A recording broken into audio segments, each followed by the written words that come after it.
way he got it done was through hard work. It wasn't through some parlor trick. Go ahead and try to finesse your way around him. You won't be so slick. He's about to officially enter this celebrity tournament. The clock's going tick. Can't pull a fast one on him, as he's lightning quick and is really good with shtick. So welcome a kind, talented, intelligent, giving human being. Last name Mahorn, first name Rick. Rick, welcome to the celebrity tournament, my friend. Thank you, Avi. That was, oh man, I got chill bumps just listening to you. You're making me really feel like I did something in life, and I'm still not finished. But I'm here to win this entire TKN celebrity game. I'm already there. I'm the champ already. That's it. Don't drop the mic.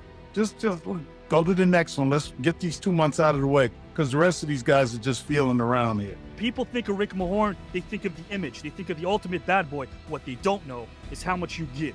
You give, and you give so much of yourself. And I didn't have to do research to know that. I had to listen to you when you spoke. Listening's underrated. And my friend, when you speak, I listen, and so do many other people. Well, the thing is, you know what? My mother raised me a single parent, and she was always giving. And the fact of the matter, my mother always told me, nobody's better than you, and you ain't better than nobody. So I treat everybody with respect. I just love being me, and it's always going to be me. I don't have to deal with anybody else. I can look in the mirror and say, I did my job today, and the Lord blessed me. Can you please describe a moment in your life in which you took the time to check the price before making an important decision? I never put up the visual board, but I always said, I'm going to take care of my mother. I'm going to do anything and everything that I had to do to make sure my mother would enjoy her life. It was always that, the hangover that she would come home and just seeing it in her face, and the struggle of just making sure that we just had clothes on our back, food in our mouths, and a roof over our head. So that was the price that she paid for me, to make sure that I had the tools and the vehicles to make sure that I could facilitate a better life for myself. And that was never, Merril, Larry, that was never my goal to be in the NBA. My goal was to be a high school principal. Because at that particular time, I thought, when you have a guy or that person that can teach and motivate younger people to be better, because I had a guy named Walter Doc Hurley, and Doc was one of these young men in Hartford, Connecticut, that would tell us, you know what, there's better places for you other than Hartford. And with her, Alice Mahorn, when I signed that contract, and I got my signing bonus and getting drafted in the NBA by the Washington Bullets, I gave her that check. And she said, she looked at me with this perplexed look. What are you going to live on?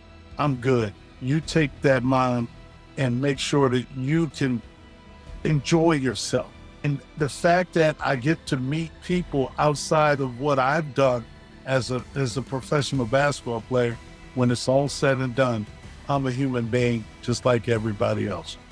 She suffered a heart attack. And the mourners at the Hartford church, they celebrated her spirit. They celebrated her generosity. You attended with some NBA colleagues when you were with the Nets. And among the accolades you gave your mom was you heard about her love of learning. And that's beautiful. Yeah, my mother, oh my gosh, I'm just about to bring chills. My mother was just that inspiration for not only her family, but everybody else's family. She would, teaching and learning was more of what she wanted, because education would open doors for you. So I'm going to start with Rick. What if you could trade places with a historical figure for a week? Who would you select and why? And it should be noted that whichever historical figure that you select would also have to thrive and adjust well if you were stepping into your shoes. I'd like to trade, if I could trade places with someone, it would be Martin Luther King.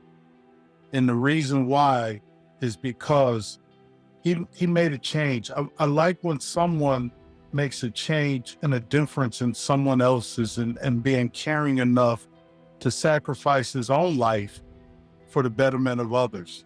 You know, when I look at Martin Luther King, he want everybody to be on the equal stage, and we're still dealing with a lot of the things that are prevalent now in our society.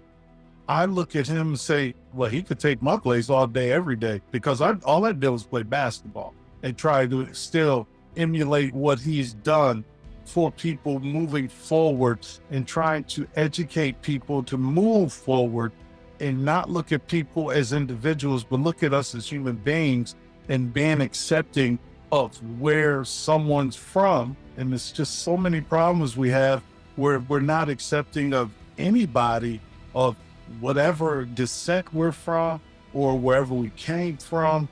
And that's what, to me, that's the person I'd love to trade places with. His quote, which you, I think, brought up in 64, about darkness can't drive out darkness, only light can do that. Hate cannot drive out hate, only love can do that. Yeah. It was a message that was getting us way too close to our own humanity. So he was better than humanity. He was better than what we had in society back then. I agree with you. Last name, Mahorn. First name, Rick. Rick, welcome, my friend. Well, thank you, Avi. You make me really want to run through the screen and just go there and give you a hug. You always have a smile on your face, and you always greet people the way that they deserve to be greeted. You're a classy man, my friend. That smile on my face, don't let it get deceived by me just being nice. It's something that I know Mark Henry has done in his career where you're smiling, but you know what, I'm about to kill you. Another 3 card, which means it will be 3. Rick Mahorn and 2 others, guys. Mark Henry. Mahorn, here we go. It's Rick Mahorn. Rick, you have a bit of smoke. No, I want all that smoke. I was loving Rick wants Mark Henry, guys. So it's Miko, Rick, and one of the greatest of all time, Sheryl Swoopes, guys and gals. Oh, wow. Hall of Famer Sheryl Swoopes. Rick, anything you want to say about that particular matchup? You have Sheryl Swoopes and, of course, Miko Hughes coming up in round 2. I'm kind of scared of Miko Hughes because those movies he put out there had me really thinking about some stuff. So now I'm going to have to revisit all that stuff. I would have been more scared of Mark Henry before anything. But Brian, I'm glad I'm not going against you. I'll catch you in the later rounds.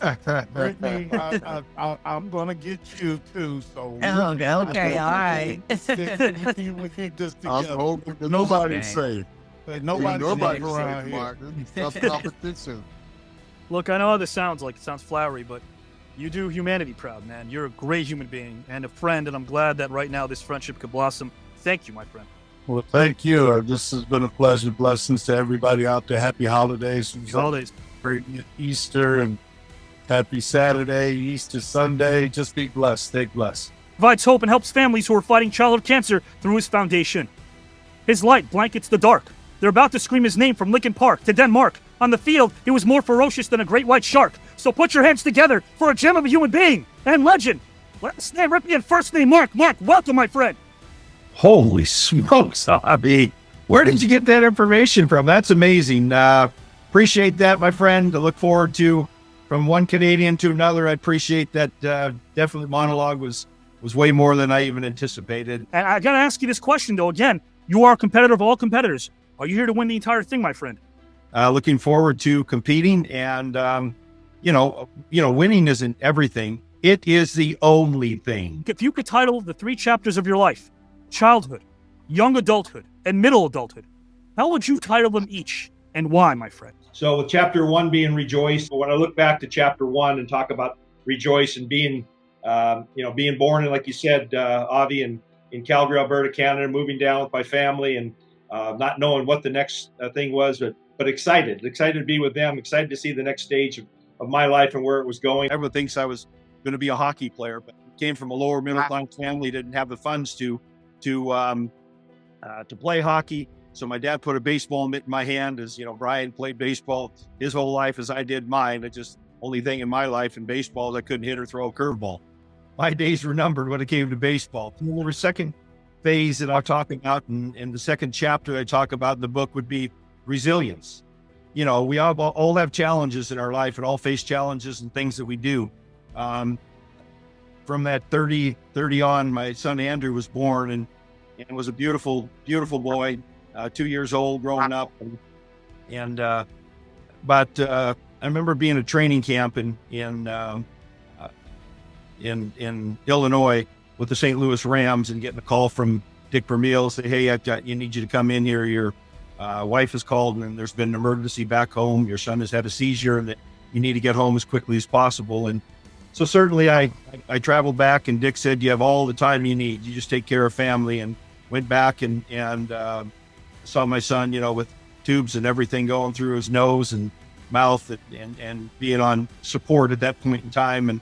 But knowing that, he did have a seizure, he'll come out of it, and we're going to get some results of why the seizure happened. And certainly enough, the doctor came back and said they found a tumor. And after about a week, not knowing what the tumor was, he found out it was a malignant tumor. Knew that our journey in this stage of our life was going to happen. And we also felt, the one thing that was important was keep my other two daughters, were both girls, Amber and Angela, together, and all of us together in St. Louis. And having my girls was great. Having family is great, and having friends, therefore is awesome too. And then the last chapter I'm going to talk about is reflection.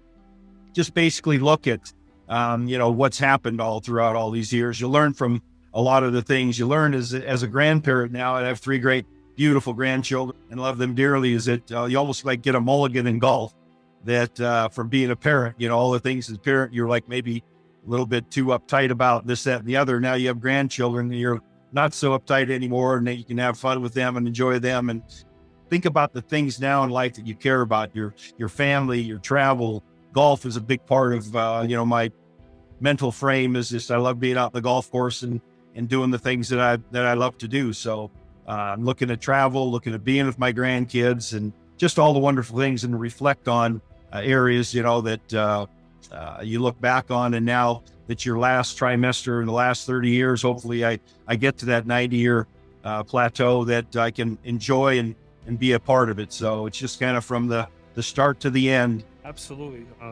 Thank you, Mark, again, for sharing your story, because I'm reading the comments over here in the comment section live as they're coming in, and there are a lot of people who dealt with loss. But one thing I want to say about you, and there's a lot of things I could say, but the first thing I want to say is you never abandon a loved one in peril.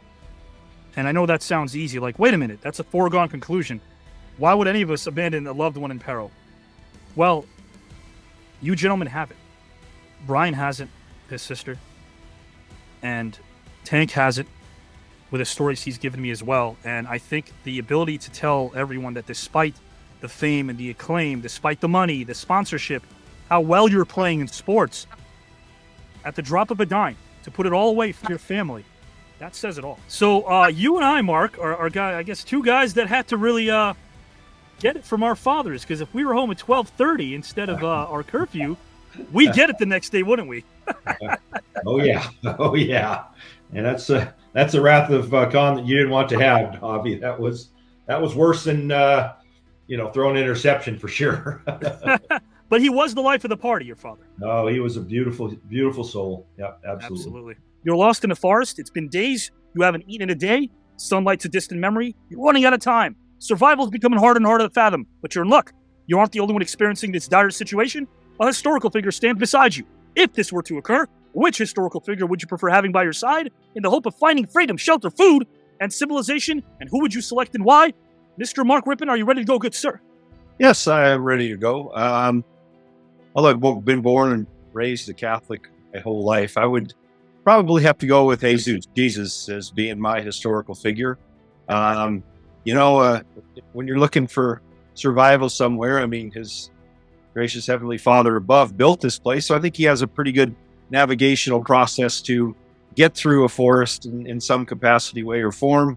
As far as things to eat and drink, he did turn water into wine, so I always have been very privy to a glass of wine every now and again, so I think we'd be fine in that regards. And the old saying, give a man a fish he eats for a day, and teach him how to fish. If he teach me how to fish, I'll eat for a lifetime, so if he can teach me how to fish in the streams that these forests usually go, I think will be good for food for a while, as far as navigating. And he was known to walk on water. He could maybe teach me to walk on water and get to safety at some point in time. So I think he would be my historical figure, as as far as what I look at. So, Mark, my question for you is, what do you think your future self will remember about you now? Well, I think the one thing I look at is your horoscope. I'm a Libra, and as a Libra, I'm a giver. I really care about people. I care about their outcome. I care about these two gentlemen that took the studio with me and the platform with me tonight, and what their direction in their life. And so I really care about the people that I've come in touch with and that I've had an impact on. And the future of me will look back on that and think that if I could make someone else's life a little bit better by doing something for them, then I feel that I'm doing the right thing. My friend, welcome to round number 2. Thank you again for joining us tonight, and I cannot wait to touch base with you again. Thank you for what you do, my friend. Avi, you do an amazing job. I appreciate you and appreciate this format, and it's a lot of fun. Yeah. Okay. Again, when you first see this, it's surreal, kind of like, all right, what did he do to pay these guys to say that? Well, what is he doing that actually gets him so excited about it? And it happens, and it really makes you think. Like, when you're done with this, you got 2 other friends now that you never knew anything about. I can't say thank you enough, Avi, and look forward to round 2, because what they say, Efkaristo, Karakalo, we're going to Greece, baby. I love it. For 7 years, his intellectual prowess and friendship are more valuable than some payday. He will educate you on the real history. There's no mystery. When it comes to his wisdom, take it in like a Broadway play, because it has more layers than a mid-90s lyrics from one Dr. Dre. So let's bid adieu to these rhymes tonight, as they will now go away, as we put our hands together for a legend of a human being and dear friend. First name Stevie, last name Ray. Welcome officially to the tournament, my good friend. What is going on, brother? Hey, man, I got to tell you something. Yes, sir. You know what I didn't expect? L. Fletcher Prouty narrator. Yes, sir. Yes, sir. Brother, you got me on that one, brother. You got me on that one, and a lot of people don't know exactly what we're talking about, but no, I really appreciate that. I really do. Of course, my friend. Thank you very, very much, man. Thank you very, very much. No doubt about it. You deserve it, because, hey, guys, when Stevie speaks, we need to listen. You are ready to go for this thing. You're chomping at the bit. Am I right? It is on like a steaming pot of neck bones, baby. And that means let's get it going, bro. But hey, at the end of the day, 15 grand, 5-day trip to Greece. I got to ask them for the new viewers. Are you here to win the whole shebang, my friend? Oh. What? I know. Brother, I know. I don't show up just for the hell of it. I show up to beat them up. Stevie Ray, please answer the following, my friend. Please discuss a moment or event in history that has most been forgotten or overlooked. So that is why I say, what was 9/11 actually really about? And why do they go out of their way? And nobody in mainstream media brings it up anymore. And nobody has told us exactly what happened on 9/11. That is what I have a problem with when I talk about 9/11. Because, like I said, at the rate it's going, it'll be just like Vietnam in another 20 years. And I think that is a travesty. Does anybody ever bring up that the United States go and attack a sovereign country and say they had something to do with 9/11? They have weapons of mass destruction, and over 1.5 million people in that country is dead. How would someone in a country like the United States of America wake up one day and your house is blown up and your little child head is blown off right in front of your face and you don't even know why? Nobody even addresses it. Because when we, as the United States of America, are afraid of something, we'll go along with whatever the government wants to do because they told you to be afraid. I really like about what everybody's doing and how the show is structured, that you guys elocute why you pick these people. And that's unusual, especially when you give a whole diatribe as to why you're doing that. I like that, man. It's very, very interesting. I think the fans like it also, and very, very interesting. But if I can't agree or disagree with anybody, but I'm going to be straight up and honest, I agreed with Pete and DC almost equally. Almost equally. If I was, being a judge. And if I had to pick one, I would probably say Pete. If I had to pick one. Only because of Albert Einstein. That is the one guy I wouldn't have on my cabinet. Okay. Because Albert Einstein, Fermi, and all those guys are the ones that went to Roosevelt and say, let's build an atomic bomb and see what that got us. And you, Rick, and Spencer, you guys kind of resonated with me of all the things you've done for the NBA, trying to bring things up to speed as far as pensions, as far as how you guys always relate to, hey, you set the standard of trying to get these young guys paid, so on and so forth. You know, some of that I knew about, but not to the level of what you guys talked about. And Mr. Holland, when it comes to learning the movie business, brother, that had to be super tough back in those days, man, learning how to edit and stuff like that. But for that first segment, I would have to say Rick. Okay. Because I can relate to how he feels and what he says about his kids, man. And man, that's a feeling like no other. And the combatants are this week, award-winning singer, Mr. Ryan Cabrera. And secondly, we have 3-time Grammy winner, the Dr. Matt Fink, a part of the revolution. Let's see if he can keep that revolution going tonight. Last but not least, film and TV great, Jeremy London, whose brother was on a few weeks ago. And we know what happened to him. Jeremy, keep the family lineage going. Can you dig it? And the two people I think that's going through, Jeremy London and the Fink. Yeah. Can you dig it? Hey guys, this is your boy Stevie Ray for another TKN Grand Tournament prediction. And this week's combatants, Zab Super Judah, Boxing Hall of Famer, Rob Van Dam, WWE Hall of Famer, Joe Smith, basketball legend. And my predictions will be Zab, he'll get through because he's super. Joe Smith, he can shoot it at one time. Are you looking forward to the next round, my friend? Oh, man. Hell yeah, man. Hell yeah. I had a blast. He goes out of his way and he does his due diligence to make this a top-notch show like no other in the country. And you guys should be proud of that because I'm proud of him. Because I know if anybody can do it, and if anybody can do it at a high level, it's Mr. Avi Klein. I associate the word party with dancing, and I associate the word party, and we might embarrass ourselves with singing. So in a 1, a 2, a 1, 2, 3, happy birthday to you. Everybody in the comments, to you. Happy birthday,